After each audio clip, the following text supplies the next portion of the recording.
lookalike creature roaming the woods of Whitehall for years. And in fact, the woods the alleged creature emerged from have a dark history of their own. That sighting you mentioned took place earlier this month, but it still has a very stirred-up community asking questions. 1976. 11 people, including 8 police officers, see a hairy creature between 7 and 8 feet tall. But there are some more recent reports, he says. One was supposedly spotted at a local golf course in the 70s. It now uses police officers from 3 different police departments cite this creature at one point, in one night.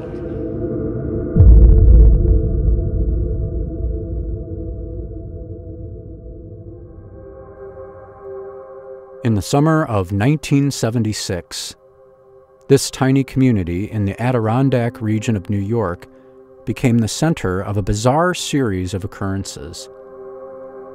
3 teenagers driving a rural stretch of dirt road encountered something unknown, something that firmly established the town as a center of unusual creature sightings. Today, the town of Whitehall still remembers this event as the Abair Incident. Like all pieces of history, this particular story is at risk of being lost. Decades have passed since the Abair Road sightings took place. In that time, many of the original witnesses have died or faded into obscurity. Among those who have passed away are crucial witnesses Police Chief Wilfred Goslin and his son, Paul. This is an attempt to preserve their experiences.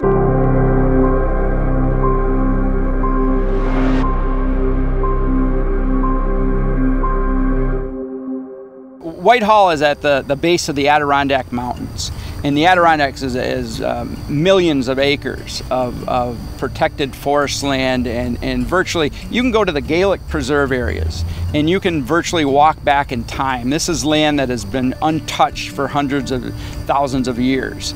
So this is, in fact, they used to have a great commercial where they would take 5 of the major parks, be it Yellowstone, whatever, and they would actually insert them inside a map of the Adirondacks to show just how vast the land is.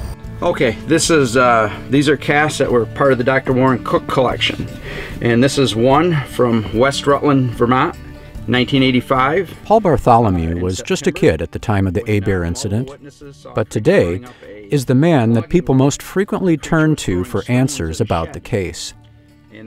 Years of research have shaped him into one of the most knowledgeable sources of information on the paranormal in New York State. Bartholomew's interest in the subject was most likely founded on what he's come to refer to as a landmark case.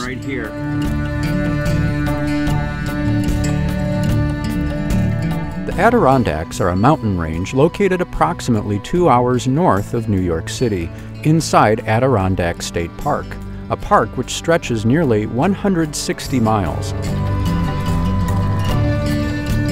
Its boundaries encompassing more than 6 million acres, boasting 3,000 lakes and ponds, and 30,000 miles of rivers and streams.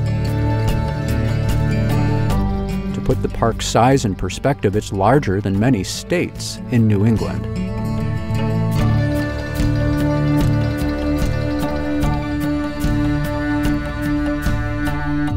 For centuries, stories of hairy creatures have been passed down from generation to generation. Tales of the wild men that tormented local farmers were told to children late at night. However, the ridicule factor associated with Sasquatch legends and sightings is still prevalent even today. While Bigfoot himself has been relegated to a tall tale, his impact on the local culture is still apparent. Hi, my name is Richard Buchek, and my shop is Stones and Bones. It's in the foothills of the Adirondacks, and I sell all different types of rocks, bones, anything unusual mainly.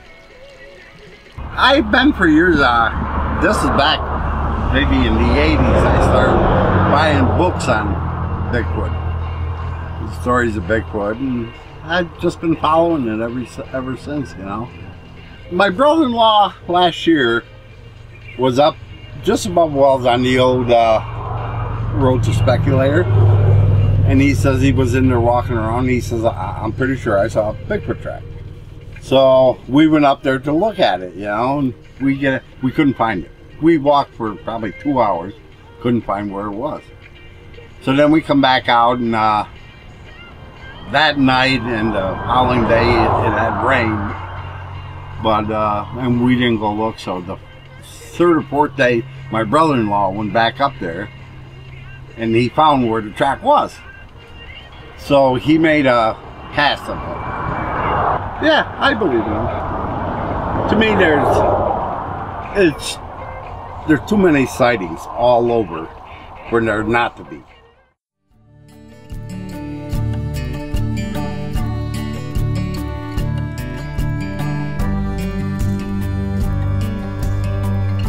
This is Whitehall, New York, the birthplace of the U.S. Navy, the protective habitat of the Sasquatch. This used to be called Skeensboro, after Philip Skeen, and it's been changed to Whitehall, New York. We actually changed it back in 1976 for the bicentennial celebration. So this is a very historical town.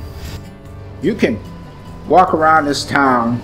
It's beautiful. There's the fall, you got the trees changing, and the winter, all the winter stuff going on.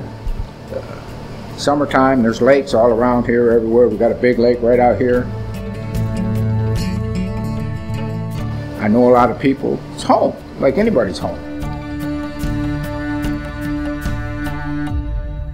The New York, the Vermont region, this is all the land of the Algonquin and the Iroquois and the Abenaki, and what happened is they had references in their cultures to the Wendigo, to stone giants, to the giant men of the mountains, and these are all possible references to Bigfoot type creatures as a part of Native American lore. The history of sightings in Whitehall goes back decades. Local golf club owner Clifford Sparks shocked the tiny town of Whitehall when he came forward with his own encounter story. Most surprising was the location, a golf course, and its close proximity to Abair Road. This was compounded by the fact that the incident took place just 1 year prior to the Abair Incident. Okay, we're shutting off the sprinklers. I've already shut the fire truck off and pulled the hose off at 9, and I come up here with my electric cart, and they're quiet, and had my Newfoundland dog on the cart, and we sat in the cart, and this big thing's on the green. We sat there, I kind of stunned for a minute, and this big thing, over 7 foot tall, built like a monster with terrific shoulders and long arms, was right in the middle of the green, and he stared at more at the dog than he did at me. And there's like these red lines coming out of his eyes, almost like laser beams. And the dog just hung its head over the cart and stayed there. And then the thing turned and crashed up to the woods.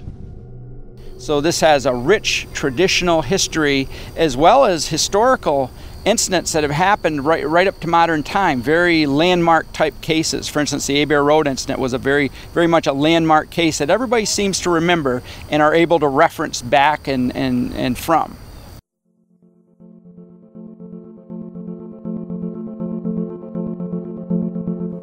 Abair Road sits just a few miles outside of Whitehall.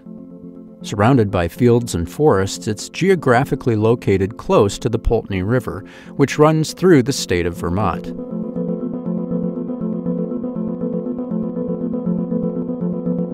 It was on this road, late one August evening, when 3 boys had an encounter that kicked off a week-long series of events which rocked the tiny rural community. Though the night of the initial encounter ended with multiple members of law enforcement and neighboring residents involved, it began with Paul Goslin, Bart Kenny, and Marty Paddock. The 3 boys were your typical small-town 1970s American teenagers. They spent their evenings playing pool or driving the rural roads in and around Whitehall. Paul was one of the primary witnesses to this incident. Unfortunately, he passed away in May of 2015. His father, Wilfred, died in 1990. Brian is the only remaining member of the Gosselin family who was present for the event, and the only law enforcement official willing to discuss it. Brian, your brother and Marty Paddock was traveling east along Abair Road, and approximately right along in here to my left is where Marty went and seen a large hulking form. There was a vocalization that they later described as being like a woman being molested or a high-pitched pig squeal. He said we drove down the road. Bill Brand has been researching Sasquatch sightings in New York State since he was a kid. Today, he's most closely associated with the Beast of Whitehall case, a case that he closely followed and investigated. Bill quickly headed to Whitehall from his nearby home in Glens Falls in August of 1976, where he met up with law enforcement officials and the 3 teenagers who had the initial sighting. He documented the incident through a series of taped interviews with eyewitnesses. I just started yelling to Marty, and we took off. Then we went back to town, we got the cops. My name is Bill Brand. I did the original investigations along Abair Road in 1976. I talked to just about every witness who was on the scene at that particular time. The 2 boys continued on down the road, found a place to turn around. They rolled down the window, they locked the doors, they proceeded to come down the road. They pulled off to the side of the road over here.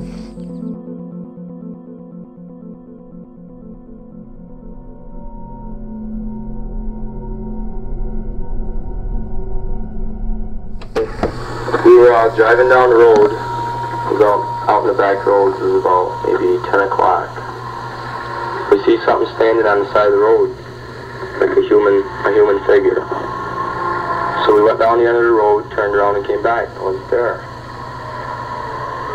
So we stopped. We heard like a screaming noise from a pig or a lady.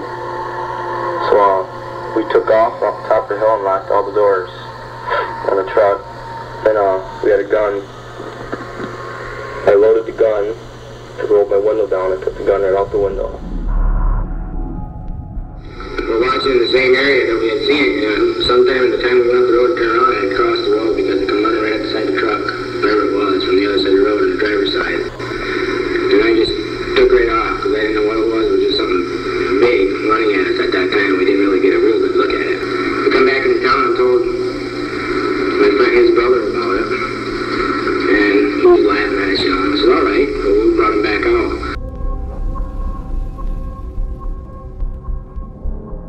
So that's when they circled around and they went back to Whitehall and they met up with Brian, and they started telling all at once, yak yak, what had happened. And as they left town, they ran into Bart Kenny, the 3rd boy. Now, the way they tell me, they all piled into one truck. They asked Bart, you want to see a monster? And being a typical teenager of the day, yes, he did. So all 3 came to Abair Road. Yeah, we brought Bart out with us, me and Marty. We went out, we stopped on the side of the road again. And we sat there and we watched, we didn't see nothing. So I looked on the other side of the road and I see it standing there. And we shut the truck off and left the lights down. We were sitting there for about 10 minutes, and all of a sudden the thing walked right into the light. And we didn't even believe that. And so we sat there for a few seconds and looked at it, and then we just took right off because it sort of like, scared us a little bit. And it just seemed like a big muscular thing. It was all hairy. Just the back of it. I didn't see the face of it. I know it was big, I know that. It was probably black, or somewhere around there. Black and brown. It wasn't no bear, that's for sure. Because a bear don't walk like that.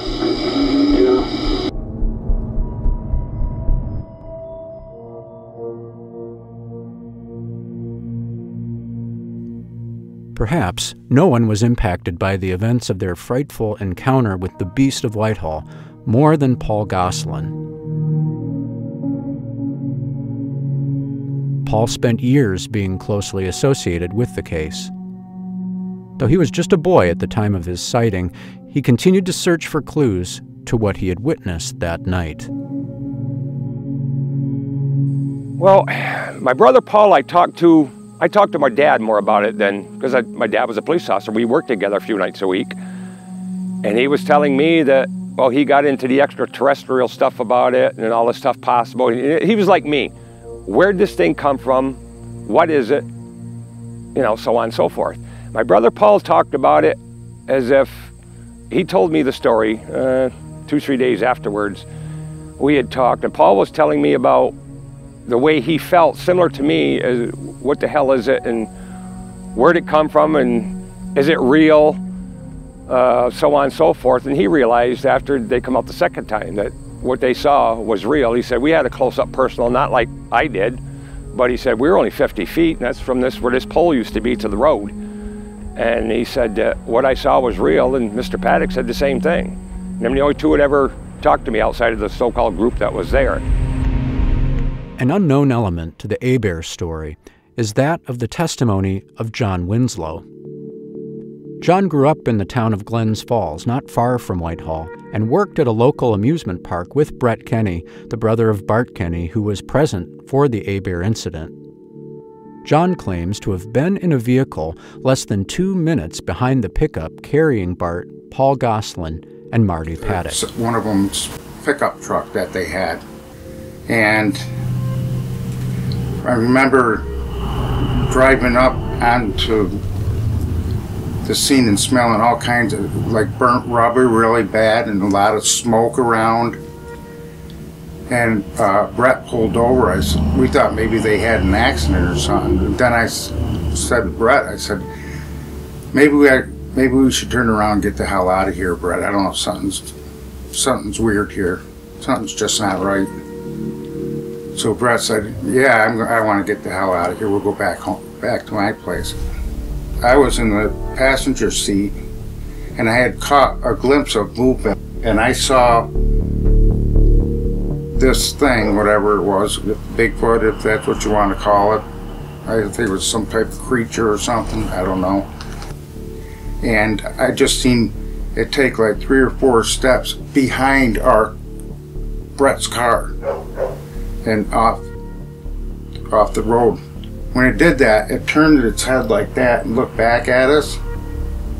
And I didn't notice something that was outstanding. It had bright red eyes. It wasn't running. It was kind of just walking fast, maybe you would call it. But it didn't seem to be afraid. And that's when Brett took off, and we went right back to his parents' house. John's story thus far is unverifiable. While elements of his testimony check out, others don't. However, if true, this does place another car at the sighting and add even more witnesses to the growing roster of those present in 1976. He said, I couldn't speak. He said, I finally blurted out, Marty, get the hell out of here. And this is when Marty Paddock hit the accelerator, spun out, fishtailed down the road, leaving 57 feet of rubber. I know because I measured it. So the boys now has left. They've gone back to the village, and this is where they ran into you. You said they were all excitable. Your first words to them, what have you boys been smoking? Exactly. I had radar operating on Route 4, and I heard this vehicle coming hell-bent for leather. I just get ready to take out, and they knew where I was, I guess, how, I don't know, but they pulled in, and they're wound up tighter to the mainspring in a watch, saying something they'd seen out here, and that's what I said. What have you guys been smoking, drinking? What the hell's going on? And I could tell by looking at them, these guys were so wound up and hyper, and they weren't giggling, tee-hee, and nothing. I mean, they definitely saw something out here, and that's when I in turn called my dad, who had just gone off duty, Wilford Goslin, and he was a sergeant on the PD, and he said, call the troopers and the sheriffs, get them out there, and he said, I'm on my way, because we only live 5 minutes from here.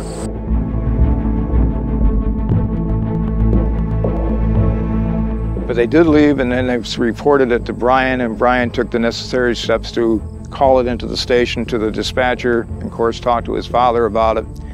So by the time Wolford got here, there was other law officers on the scene. Now there's 11 people that showed up. You know, who all these people were was questionable, because we know that vehicles were stopping up the roadways at both ends. They presumed that there was an accident here because of the flashing lights and so on, and they were waiting to be motioned through. When Wolford got here and he discussed it with his son Paul, they came out in his area about 50 feet, according to Wolford, and this is when they knelt down, and they were greeted by that early vocalization I spoke about, and which caused them to retreat. They called the state police up for us, and they came out, the state police came out with us, the sheriffs, and everybody else, you know, a lot of people out there. There was 11 of us all together. So we were out in the field, me and my father took a walk out, and we heard a screaming noise. We both stood ready, you know, we were kneeling down listening and watching. So when it screamed, we got right up and walked it back off to the road, you know. And this was on the left-hand side of the field. Then way down on the right-hand side, there's a fence line going on. You know, at first, and then the cop went out in the field, he got a glimpse of something, and they put the spotlight on it.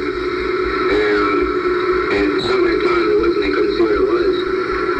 But then about, I'd say, 10 minutes later, the trooper drive down the road, and he was shining his spotlight up a fence line, and I was walking up the fence line, and jumped the fence and moved tickets. That is pretty much the way it played out until the thing started moving up into that metal area. Deputy Sheriff was spotting right along that hedgerow, and the spotlight hit something, and he says, "What the hell is that?" And he says, everybody down here could hear that. The Deputy Sheriff said later on that he denied everything about that. But the boys remember the light hitting it, and this is when they got the first look of any kind of color. Right. They never once seen the back of it. They never seen anything as far as detailed faces, features or any kind. So this is pretty much the way it played out that night, and kind of slowly resolved.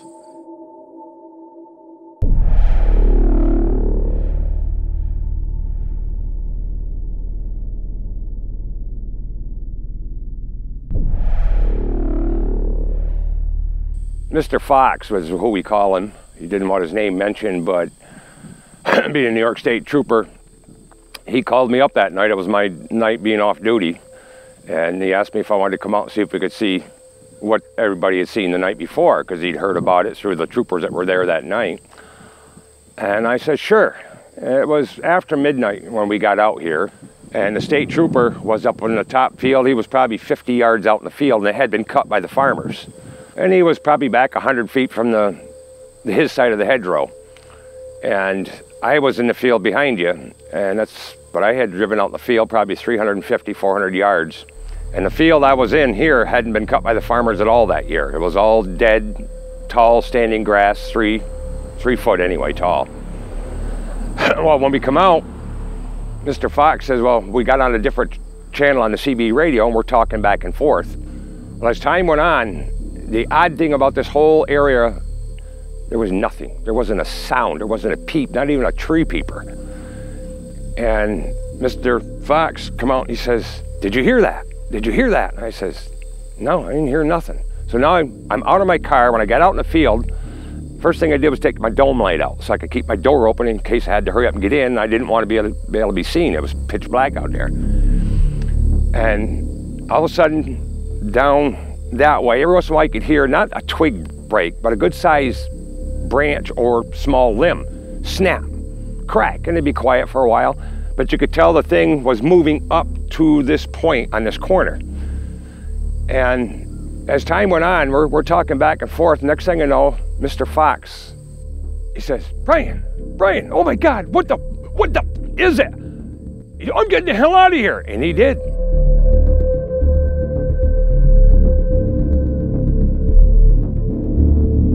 Time went on, and I had flashed the field with my spotlight, and I hadn't seen nothing when I first got here. And it was wide open field with tall grass.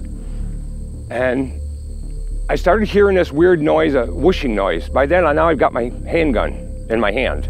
It's .357 Magnum, I had it in my hand. And this whooshing noise, all the way I always describe it, is like a person wearing corduroy pants and their thighs rubbing together. It's start and stop, start and stop. And then I realized whatever it is getting closer. And I turned the spotlight on, and I did. And I'm looking at something that don't exist, yet there it is. What the hell am I looking at? And I was completely overwhelmed with, when they say your life flashing before your eyes, honest to God, it did. I had a bazillion thoughts that quick. I got the light on it, and it brought its hands up, not paws. It had hands, no claws, hands.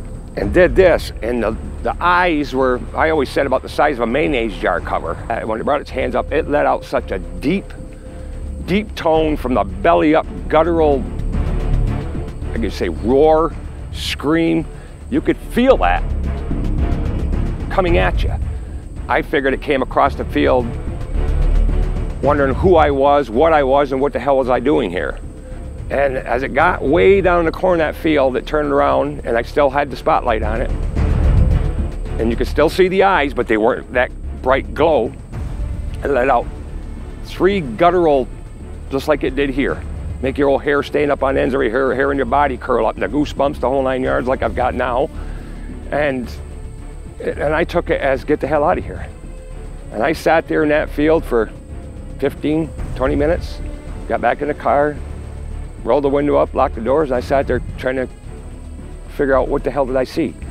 Trying to gather my thoughts, get my own body back to where it belonged, because I was completely overwhelmed with, I guess you could say, fear, excitement, and like I said, and to this day, I could stand right there and look at, in my dreams, I guess you could say, but when I'm standing here looking at that field, I know what I saw. For many, the Abair Road incident is nothing more than a string of Bigfoot stories spread over 1 week. Those that were around at the time know the truth is something far more unsettling.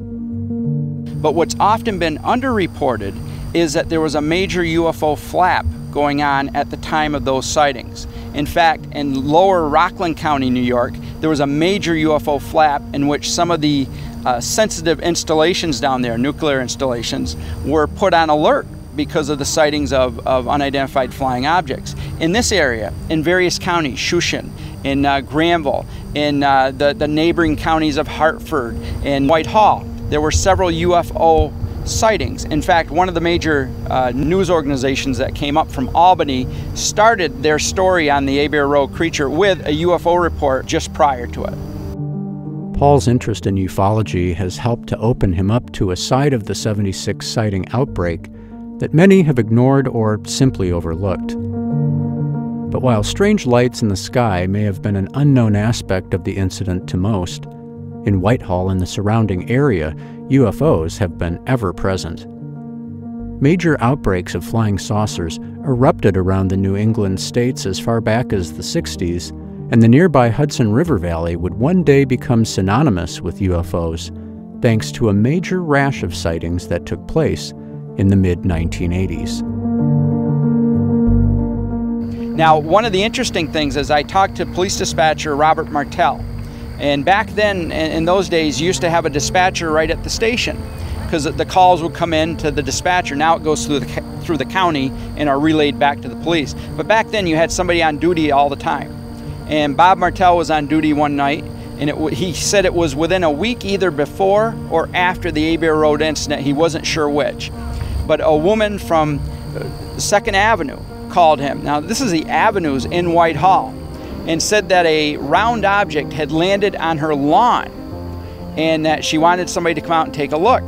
And so Bob Martell and Police Chief Goslin, Wilfred Goslin, headed over to the spot, which is literally only across town, so it's a few minutes away. The woman said that the object had taken off, but they found this circular patch of matted grass which was still giving off heat. So we had some sort of a landing take place in town, and that's been rarely reported in the papers, but it was verified by both the police chief and the police dispatcher. But the Abair incident was unique, in that the UFO reports were running simultaneously to such a high-profile string of Bigfoot sightings, many of them involving law enforcement. Around town, as the reports became more frequent, the scene in Whitehall grew tense. The whole panorama of paranormal events take place. Often that's not reported. The UFO aspect of these cases, where we had a possible UFO landing within a week of the Abair Road sighting in Whitehall. We also had a UFO flap from surrounding regions and in lower New York State, which actually got the sensitive nuclear installation on alert. So we have that paranormal outbreak that somebody like John Keel would call a window area. We had that take place in Whitehall back in 1976. There was another report that's not been well documented, was we had a large bird report, the so-called Thunderbird, by one hunter. It was a single incident in which he said he saw this giant bird flying around in a dump site off of Route 4. And that sighting was only privately logged and never made the papers in any mainstream event. So we have this full gambit of paranormal activity taking place in this flap that took place in 1976 in Whitehall, New York. Eyewitness descriptions of the Beast of Whitehall were nearly identical. A tall, slender, muscular creature with piercing red eyes. Those who could identify facial features said that it resembled a man more so than an ape. Some described its face as almost Neanderthal in appearance. The creature was covered in dark brown or black hair. All agreed it moved with quick determination and were adamant that it was no man in a costume or a bear. Well, according to Wilfred Goslin, the town there really wanted to quiet it down. They told the law officers to shut up about it or lose their position.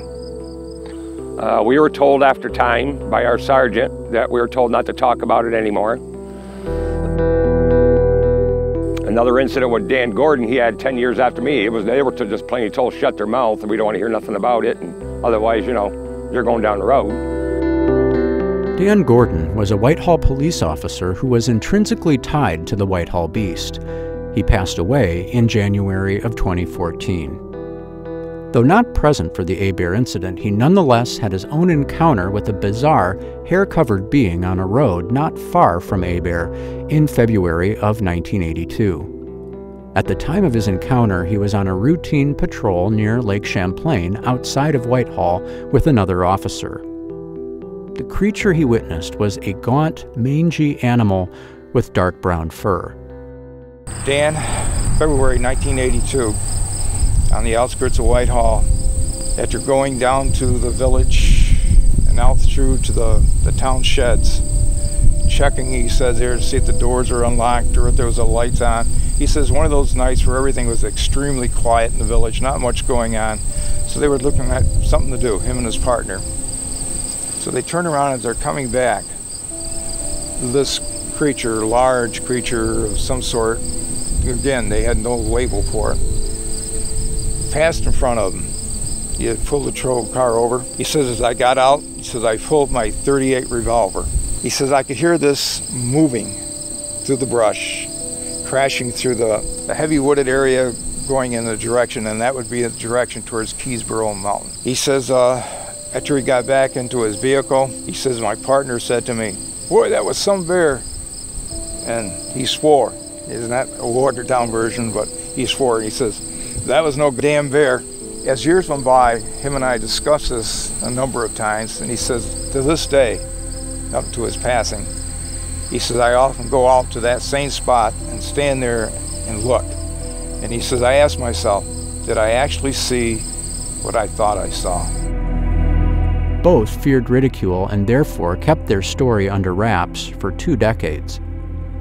He remained quiet about the incident until 2005, when he made what he thought was a deathbed confession. Like many witnesses to the Whitehall creature, Dan said the incident had haunted him his whole life. Glenn LaRose was a no-nonsense Whitehall police officer and former member of the United States Navy. The uncle of Marty Paddock, Glenn grew weary of the ridicule that followed Paddock, Goslin, and Kenny, and began to search for evidence that would help to verify their sighting. A few short days later, he found a mysterious track off a road in close proximity to Abair. But there was a deputy sheriff, Mr. LaRose, who's passed on since then, but he had come out, I don't remember if it was the second day, the day after, what it was, but he had come out looking for tracks and scat and so on and so forth. But Mr. LaRose was into this big time, and he was a firm believer because he had, I guess, encounters to an extent with vocalizations and sightings out in the field of his own. And I thought maybe I'd get all that stuff because he knew about this whole ordeal. And that went to Mr. B. And he's got all Mr. LaRose's stuff now. What I did is I went down the lower end and take and run it, and we tried to see if I could find it on the lower side. In the swamp, they couldn't get through. But I went down around the other end, and that's where we found the tracks. Down there, and there's a place where there's a bedding, where it's bedded down. About 4 or 5 big piles of manure. It's up on this big tree and right at the bottom of it. And it goes up over the hill. Where with it, there's one spot down there with a log with heavy moss on it. You can see where it stepped on it, slid off, and this is where I got the footprint from my long time. I think it was an embarrassment-like thing. Why, when I was well known for recovering stolen cars, catching burglars, escaped convicts from Oklahoma Penitentiary, we were great cops when it come to that, but when it comes to the truth with this incident, the thing with it is I had this all logged in the police blotter. From the time Paul and Marty came in and everything that transpired between me and my own personal encounter out here was all logged in the book. And that book just come up missing. To this day, they don't know where that book is. Of course, the Abair incident was simply the first in a bizarre series of occurrences that took place over a week in August of '76. Among the more memorable was a report filed to Whitehall Police Chief Wilfred Goslin by a man named Frank McFerrin. McFerrin claimed to have fired shots at a huge creature on his property off Carvers Falls Road. The road runs less than a half mile from where the Abair incident occurred. And then there was a teacher who had a sighting near an apple orchard not far from Abair Road during this span of time. Now, on September 1st, there was actually a sighting that was reported to the police as well from Carvers Falls Road. And I actually looked at the actual police documents to verify that report, and it was September 1st, 1976. A gentleman from Granville reported to police that he had shot shotgun and .22 caliber rifle at a creature, a huge creature that came at him on Sea Falls Road, which is Carvers Falls Road, notified New York State Police. And the New York State Police responded. Anyway, left here, went back to the village of Whitehall, and the old Silver Diner used to be down there. The cops always hung out in the back. And I find this trooper sitting there, and he's got a cup of coffee, but might have been his first or second, third, I don't know, but he's just like this, shaking like a leaf. Mr. Fox. And he looks at me, I said, what'd you see? He didn't say nothing. Mr. Fox, what did you see? I didn't see nothing. I didn't see nothing. I said, why the hell did you leave me out there then? Why'd you leave me out there? I didn't see nothing. That was the last words I had with Mr. Fox.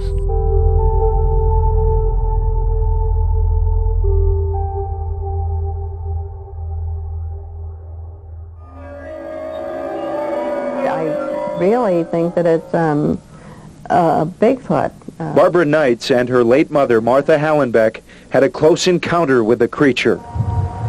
Oh, he was big, tall, and he was standing on his 2 feet just like a person, and covered with black hair. Oh, my.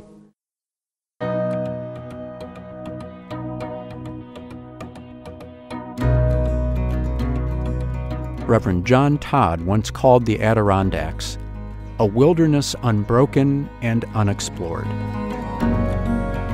This statement still holds true, as the region remains protected under its National Preserve status. Today, Whitehall is much the same as it was in 1976, While far from the bustling canal town it once was, it nonetheless survives on the back of its people. While the town hasn't totally embraced its legendary monster, it hasn't completely abandoned it either. We're surrounded by state lands, forever wild state land, so it can't be logged, right. It can't be bought. Right. We are within the Adirondack Park. So that means that you have to own at least 8 acres to even be able to build something. Oh gosh, when I saw it,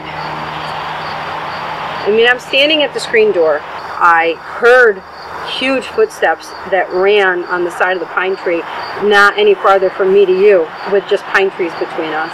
And so I'm just standing there and I'm looking, and I saw what I thought I was just looking into the shadow of the woods, because I could see other trees, and then it ducked. I mean, it literally just ducked right straight down behind the screen of pine trees.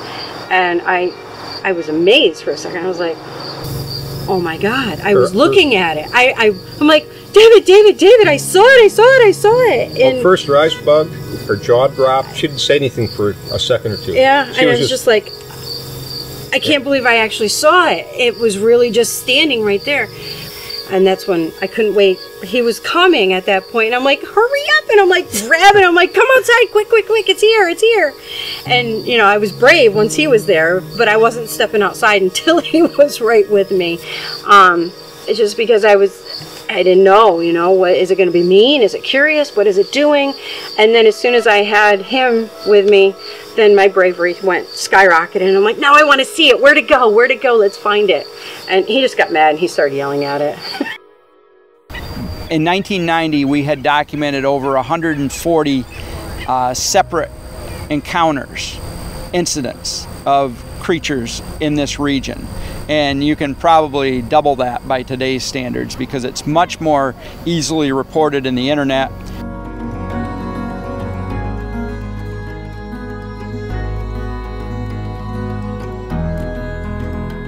Not long ago, I uncovered evidence in West Rutland 2 years prior to the Abair Road incident, where West Rutland, if we was to place it up here and was to place Abair Road here, it would be readily a short distance. Where we talking maybe 10, 15 miles at max, cross country like so. So there was other incidents that happened prior to this, and of course still going on to this day. Acted negatively to this day, but especially back then, I was made fun of. Of course, then the Whitehall PD was made fun of. Nobody wanted to believe what we saw, even though I logged it in the book. Nobody wants to know anything about it, but there's a lot of people now that have come forward since then. It's not just us. It was the talk of the town, it was the talk of the region. It was a big deal when the 76 case happened. So it was a very important case. But at the time, the town seemed a bit on the skeptical side because it was kind of new. We were used to hearing reports of Bigfoot in the Pacific Northwest, out in, up into British Columbia, Canada, and so forth. But we weren't really so used to hearing reports about Bigfoot in our own backyards here in New York State. Today, naturally the town wants the publicity there for any tourism that may pass through the area, or those that may be interested in this particular subject matter and want to see for themselves this particular location. I have said for a number of times, we got the sanctuary deal going, but I've more than once said there's a lot of traffic goes over the bridge over there that right now happens to only have one lane in it, but there's probably on any given day, never mind a holiday like coming up here, about 14,000 cars a day go over that bridge. And there's that, between that bridge and the other bridge is an island. And I've always said they should put some kind of a sign there that for Bigfoot sanctuary. The village can't expend that much money. I'm talking a nice sign, because what it would do is somebody could say when they're giving directions, you see the Bigfoot sign or the Bigfoot statue or whatever you got. We passed legislation in the early 2000s which actually protected these creatures. And the emphasis behind it was symbolic legislation to acknowledge the creatures, to show the traditional history, to embrace the phenomena, And I think what's happened from 1976 to present day is that we've got a better understanding of the creature phenomena in this region, and there's more of an acceptance of it. And we have very respectable witnesses now that have come forward, from the Abair Road sighting, from Cliff Sparks' sighting in 1975, from Dan Gordon's sighting in 1982. So we have a history of respectable witnesses that have now come forward, and so there's a bit more credibility than there may have been in the past.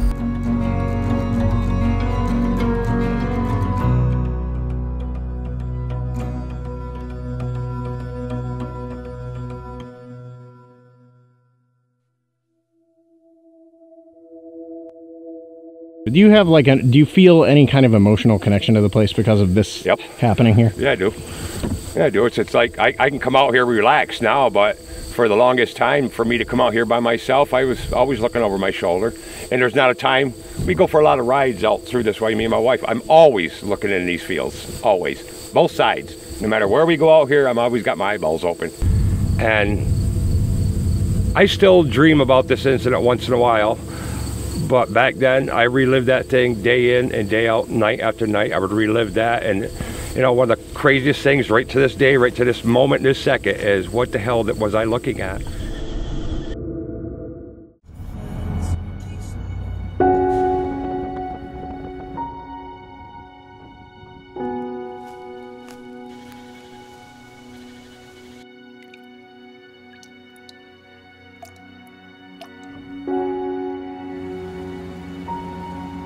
Keep close to nature's heart and break clear away once in a while and climb a mountain or spend a week in the woods. Wash your spirit clean from the earth stains of this sordid, gold-seeking crowd in God's pure air. John Muir.